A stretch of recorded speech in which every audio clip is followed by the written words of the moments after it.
మానకుండా రోజు పుదీనా పచ్చడి రూపంలో పెట్టేసేయండి. పుదీనాను వంటల్లో బాగా వేసి పెట్టేసేయండి. ఎందుకంటే ఫోలిక్ యాసిడ్ బాగా ఎక్కువ ఉంది కాబట్టి గర్భిణీకి ఇక క్యాప్సూల్ వేసుకోకుండా బ్రహ్మాండంగా వెళ్ళిపోతుంది అనమాట. అందుకని చాలా రిచ్ ఫోలిక్ యాసిడ్. ఇదమ్మా పుదీనాలో ఉన్న ప్రధాన లాభం.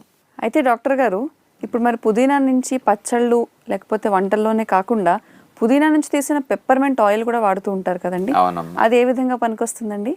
మీరు పెప్పర్మెంట్ అంటే నాకు ఒకటి గుర్తొచ్చిందమ్మా. చిన్నప్పుడు ఇక పిల్లోడికి ఇంజక్షన్ చేసినా దెబ్బ తగిలిన జీడియో కమ్మరకడ్డియో ఇచ్చేవారండి. ఇంకా రోజు అయ్యే పెడితే వీడు ఏడు పాపేవాడు కాదు. అలాంటప్పుడు పెప్పర్మెంటు బిళ్ళలో గొట్టంలాగా ఉండేవి డబ్బాలు. దాన్ని ఒకటి తీసి నోట్లో పెడితే టక్కనే ఏడు పాపేసేవాళ్ళం. ఎందుకంటే అది కూలింగ్ వచ్చి బ్రహ్మాండమైన చల్లగా హాయిగా ఉంటుంది కదా. అందుకని చాలామందికి పెప్పర్మెంట్ అనేది బాగా ఫేమస్. ఈ